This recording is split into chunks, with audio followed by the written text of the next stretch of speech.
بسم اللہ الرحمن الرحیم۔ السلام علیکم ویورز، اردو سٹوری پلس میں خوش آمدید۔ آج میں آپ کے لیے ایک اور سچی کہانی لے کر حاضر ہوئی ہوں۔ امید ہے کہ کہانی آپ کو ضرور پسند آئے گی۔ کہانی پسند آنے کی صورت میں اس ویڈیو کو لائک کیجیے اور اس طرح کی مزید کہانیاں سننے کے لیے ہمارے چینل اردو سٹوری پلس کو سبسکرائب کیجیے۔ میرا نام سائمہ ہے۔ یہ نام امی نے رکھا تھا۔ دادی مجھے گاؤں کی کلی کہتی تھیں۔ ان دنوں ہم لوگ گاؤں میں رہا کرتے تھے۔ جب بڑے بھیا کی شادی ہوئی میں 8ویں جماعت میں تھی۔ شادی کے بعد ان کا تبادلہ ہو گیا اور وہ شہر میں قیام پذیر ہو گئے۔ اکیلے ہونے کی وجہ سے بھائی بھابھی اصرار کر کے مجھے ساتھ ہی لے آئے تھے۔ بھیا تو صبح ڈیوٹی پر چلے جاتے تھے، گھر میں ہم دونوں رہ جاتیں۔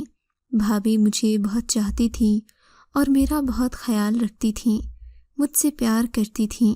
جب کبھی وہ ضروری کام کے سلسلے میں دورے پر جاتے، میں اور بھابھی اکیلے ہو جاتے۔ ہمیں اکثر سودا سلف لانے خود جانا پڑتا تھا۔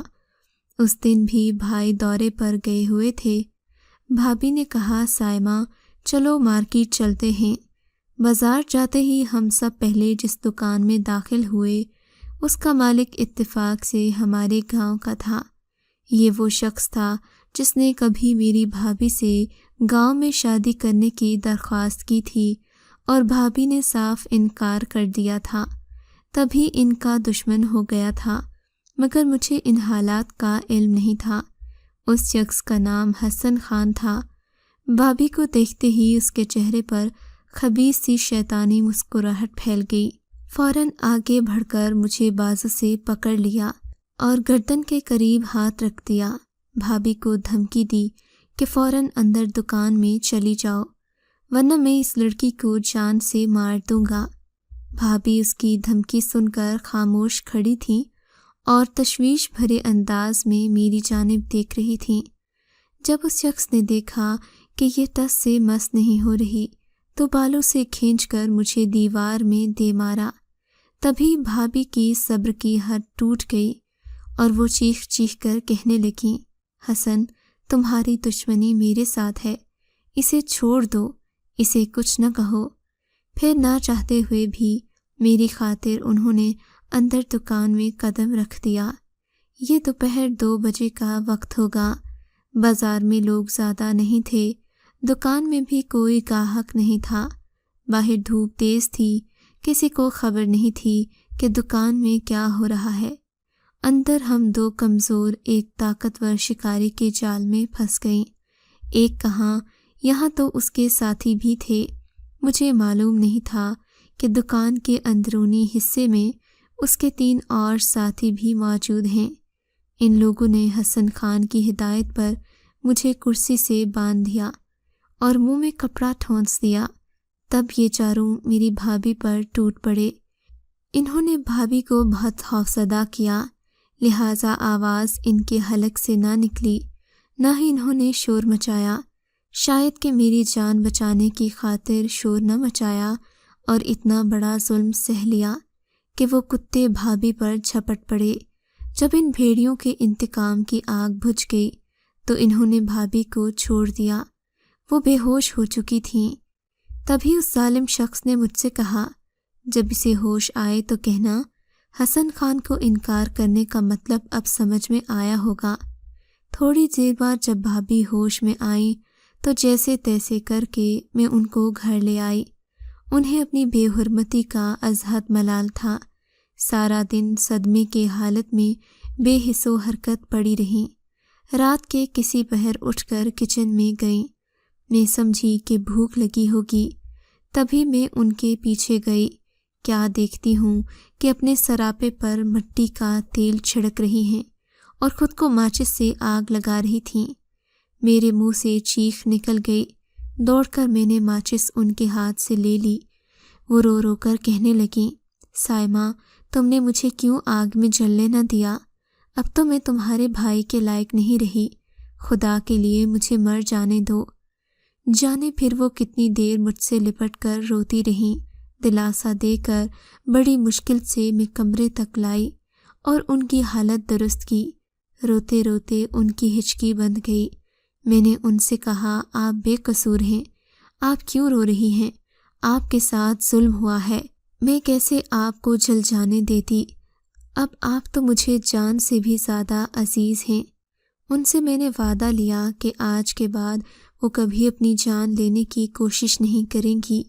انہوں نے بھی وعدہ کیا کہ اس بات کو راز رکھوں گی، ورنہ میری اور تمہارے بھیا کی سارے جگ میں رسوائی ہوگی۔ خدا کا شکر بھیا 4 دن بعد آئے، تب تک حالات معمول پر آ چکے تھے۔ میں نے لبسی لیے بھابھی کی بے حرمتی کا پردہ رکھ لیا۔ کبھی کسی سے اس واقعے کا ذکر نہ کیا، ورنہ وہ اپنی بیوی سے بدظن بھی ہو سکتے تھے کہ تمہارا ماضی میں حسن خان کے ساتھ کیا معاملہ رہا۔ کچھ دن شہر میں رہ کر ہم گاؤں واپس آ گئے، کیونکہ اب کے بھیا کا تبادلہ ایسی جگہ ہوا تھا جہاں پر وہ اپنی فیملی کو نہ رکھ سکتے تھے۔ بھابھی بجھی بجھی رہتی تھیں، خود کو اپنے جیون ساتھی کا مجرم سمجھتی تھیں، تاہم میں نے کبھی ان کا راز فاش نہیں کیا، اپنے گھر میں بھی کبھی کسی کے ایک لفظ نہیں کہا۔ اس واقعے کے کچھ عرصے بعد میری شادی کی تیاریاں ہونے لگیں۔ والد صاحب اپنی حیثیت سے بڑھ کر جہیز دینا چاہتے تھے۔ میرے وہم و گمان میں بھی نہیں تھا کہ اچانک ہی شادی کا سلسلہ شروع ہو جائے گا۔ بہرحال موت کی طرح شادی کی گھڑی بھی مقرر ہوتی ہے۔ رشتہ ایک محلے دار عورت لائی تھی۔ ابو کے پاس مکان خریدنے کے لیے تھوڑی سی رقم تھی جو انہوں نے زمین فروخت کر کے حاصل کی تھی۔ بیٹی کو بیاہنے کے لیے اس رقم کو نکلوا لیا۔ 15 دن کے اندر اندر میری شادی ہو گئی۔ مجھ سے رائے لیے بغیر والدین نے میری شادی کر دی۔ میں کچھ نہ بول سکی، کیونکہ ان کے فیصلے کا احترام نہ کرتی تو کیا کرتی۔ حالانکہ میں آگے پڑھنا چاہتی تھی، کالج لائف دیکھنا چاہتی تھی۔ مجھے تو بس کرن بھابھی کا سہارا تھا، مگر جو سانحہ ان پر گزرا تھا اس کے بعد انہیں ایسی چپ لگی تھی کہ وہ کسی معاملے میں نہ بولتیں۔ میری شادی جس کے ساتھ ہوئی اس کا نام اسلم تھا۔ بظاہر وہ خوش شکل اور خوش گفتار تھا، مگر یہ بعد میں انکشاف ہوا کہ گھٹیا خاندان سے تھا اور پہلے سے شادی شدہ بھی تھا۔ پہلی بیوی سے اسے ایک بیٹا تھا، مگر وہ اپنی ماں کے پاس ہوتا اور یہ میرے پاس ہوتے۔ شروع میں اسلم نے اس بات کو چھپائے رکھا کہ وہ شادی شدہ ہے۔ جب کسی محلے دار عورت کی زبانی یہ حقیقت پتہ چلی تو وہ مجھ سے جھگڑ پڑا اور مجھے میکے چھوڑ گیا۔ 6 ماہ میں میکے میں رہی، خرچہ بھی نہ دیا۔ تاہم شادی شدہ لڑکی ماں باپ کے گھر کب تک رہ سکتی ہے؟ اب میں بات پہ بات رونے لگتی۔ میری حالت روز بروز خراب ہو رہی تھی۔ تبھی ابو نے خیال کیا کہ شاید میں اپنے گھر جانا چاہتی ہوں۔ انہوں نے اسلم کو خط لکھا کہ تمہارے جو بھی حالات ہیں، اب تو شادی ہو گئی ہے، آ کر اپنی بیوی کو لے جاؤ۔ یہاں بہن بھائی اس کے ساتھ جھگڑا کرتے ہیں۔ خط ملتے ہی میرے میاں آ گئے اور بولے، اس شرط پر سائمہ کو گھر لے جاؤں گا کہ اگر آپ اپنی چھوٹی بیٹی ہادیہ کا رشتہ ہمیں دے دیں۔ ابو نے کہا، بڑی کو سکون نہیں ملا تو دوسری کا رشتہ آپ کو کیسے دے دوں؟ جان بوجھ کر بیٹی کو کنویں میں تو نہیں پھینک سکتا۔ پھر انہوں نے مجھے مجبور کر کے بھیجا کہ جیسے بھی ہو ہم کو تمہاری بہن کا رشتہ چاہیے۔ میں نے اپنے ابو سے منت کی وہ اس امر پر راضی ہو جائیں، کیونکہ میرے خاوند نے مجھے مجبور کیا تھا۔ خیر ابو مان گئے اور چھوٹی بہن کی منگنی میرے دیور سے ہو گئی۔ میں نے سوچا تھا بہن کی منگنی کے بعد یہ لوگ مجھ پر مہربان ہو جائیں گے، مگر ایسا نہ ہوا۔ انہوں نے مجھ سے وہی سلوک روا رکھا۔ میں بہت پریشان تھی کہ کیا کرتی۔ میکے میں خوشی ملتی تھی، نہ سسرال میں سکون تھا۔ ان دنوں میں بھی بس ایک بھابھی ہمدرد اور غمگسار تھیں، مگر میں انہیں اپنا دکھ نہیں بتاتی تھی کہ مبادا پریشان ہوں۔ انہی دنوں میرے شوہر کی پوسٹنگ ہو گئی۔ میں ان کے ہمراہ چلی گئی۔ یہاں میرے ہاں بیٹا پیدا ہوا جو پیدائش کے کچھ دن بعد فوت ہو گیا۔ اس کی وفات کے بعد اسلم نے مجھ سے بہت برا سلوک رکھا۔ وہ جب ڈیوٹی پر ہوتا مجھے کمرے میں بند کر جاتا، واپس آ کر تالا کھولتا، جب غصہ آتا پیٹ ڈالتا، مگر میں برداشت کرتی اور کیا کرتی۔ انہی دنوں ابو نے مجھے خط لکھا کہ میں نے خواب میں دیکھا ہے تم بہت پریشان ہو، فوراً اطلاع کرو، میں آ جاؤں گا۔ ابو کو پھر بھی میں نے کوئی بات نہ بتائی۔ میں نہیں چاہتی تھی ابو میری وجہ سے پریشان ہوں۔ 6 ماہ بعد ہم واپس آ گئے۔ اسلم نے کہا کہ اب ہم چھوٹے بھائی کی تاریخ رکھیں گے۔ ابو نے کہا میرے حالات ابھی ٹھیک نہیں ہیں، میں بیٹی کی شادی نہیں کر سکتا۔ ان کے انکار پر میری شامت آ گئی۔ شوہر نے مجھے قصوروار ٹھہرایا کہ تم نے اپنے والدین کو منع کیا ہے، اب تم اپنے والدین سے ہرگز نہیں ملو گی، ان سے ملتی ہو تو ہمارے گلے شکوے کر کے ہم سے بدظن کر دیتی ہو، تبھی وہ لوگ رشتہ دینے سے گریز کر رہے ہیں، اور جب والدین بھائی بھابھی ملنے آتے تو یہ انہیں برا بھلا کہتے اور مجھے مارتے۔ یوں ہی عذاب سہتے سال گزر گیا، مگر ان کا رویہ ٹھیک نہ ہوا۔ یہ مارتے تو میں سسک سسک کر روتی، آواز بھی نہ نکلتی۔ انہی دنوں میرے یہاں بیٹی پیدا ہو گئی جو مردہ حالت میں تھی۔ والدین کا آنا جانا انہوں نے بند کر دیا، کہتے ہمارے بچے پیدا ہوتے ہی مر جاتے ہیں کیونکہ تمہارے والدین تمہیں ایسی دوائیں لا کر دیتے ہیں جنہیں کھانے سے ایسا ہوتا ہے۔ میں نے امی ابو کو منع کر دیا تھا کہ ملنے نہ آیا کریں کیونکہ اس طرح میرے حالات خراب ہو جاتے ہیں، لہٰذا انہوں نے آنا بالکل بند کر دیا۔ یوں 4 سال تک میں نے ان کی شکل نہ دیکھی، نہ ہی انہوں نے مجھے دیکھا۔ ابو مجھ سے بہت پیار کرتے تھے، ان کی بہت بری حالت تھی، وہ میرے لیے روتے تھے۔ ان 4 سالوں میں چچا کی بھی شادی ہو گئی۔ اس کے بعد میری چھوٹی بہن کو ابو نے خالہ زاد سے بیاہ دیا، مگر مجھے خبر نہیں ہوئی۔ اسلم میں کہ نہ جانے دیتے۔ 4 سال گھر کے اندر ہی اور دہلیز سے باہر قدم نہیں رکھا۔ میری حالت قیدیوں سے بدتر تھی، اسی لیے ابو نے چھوٹی بہن کی منگنی ختم کر دی اور اس کی شادی خالہ کے گھر کر دی۔ جب اسلم کو خبر ملی تو انہوں نے میرا برا حشر کر دیا، مجھے پوری رات کھڑے رہنے کا حکم دیا۔ میں کسی کو یہ ستم نہ بتاتی، وہاں میرا تھا کون؟ ماں باپ نے تو خود منع کیا تھا کہ اب اپنے شوہر کے گھر سے نہ آنا، جبکہ میرا شوہر ماں باپ کو گھر آنے نہ دیتا تھا۔ دریں اثنا اللہ نے ایک بیٹی دے دی جو بالکل ٹھیک تھی۔ اس کی پیدائش کا پتہ میرے گھر والوں کو ایک کام والی سے پتہ چلا۔ میرے گھر والے بہت خوش ہوئے، خود پر قابو نہ رکھ سکے۔ امی ابو مجھ سے ملنے آ گئے، مگر ان کو میری حالت دیکھ کر بہت دکھ ہوتا۔ اسلم نے کہا ہم اپنی بیٹی کو لے کر جانا چاہتے ہیں، مگر اسلم نے نہ جانے دیا۔ کہنے لگے پہلے ہمارا خرچہ دو جو ہم نے شادی پر کیا تھا، پھر اپنی بیٹی کو لے جاؤ۔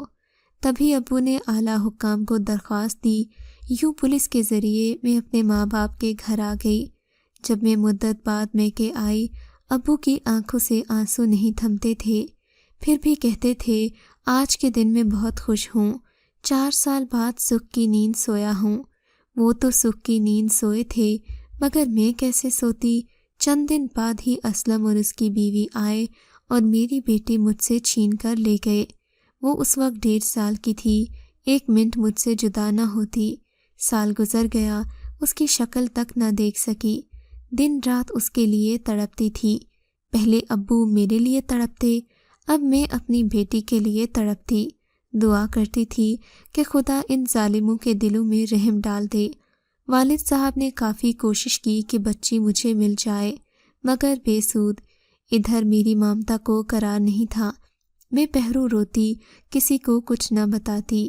ان حالات میں بھابھی ہی مجھے تسلی دیتی تھیں۔ ان کے پیار کرنے سے مجھے وقتی سکون مل جاتا، مگر یہ کیفیت عارضی ہوتی۔ جب بچی یاد آتی میں پھر رونے لگتی۔ ایک روز بھابھی نے کہا میں سوچتی ہوں اسلم کے گھر چلی جاؤں اور تمہاری بچی کو زبردستی اٹھا لاؤں۔ میں منع کر دیتی کہ بھابھی ایسی غلطی مت کرنا، یہ لوگ بہت گھٹیا ہیں، ایسا نہ ہو آپ وہاں جا کر پھنس جائیں اور لینے کے دینے پڑ جائیں۔ ایک بار پولیس ان کے گھر پر مجھے برآمد کرنے کی خاطر ریڈ کر چکی ہے، جس کا بدلہ انہوں نے مجھ سے بچی چھین کر لیا ہے۔ اگر اب ہم سے کوئی ایسی غلطی ہوئی تو وہ گھٹیا لوگ غصے میں میری بیٹی سے انتقام لیں گے۔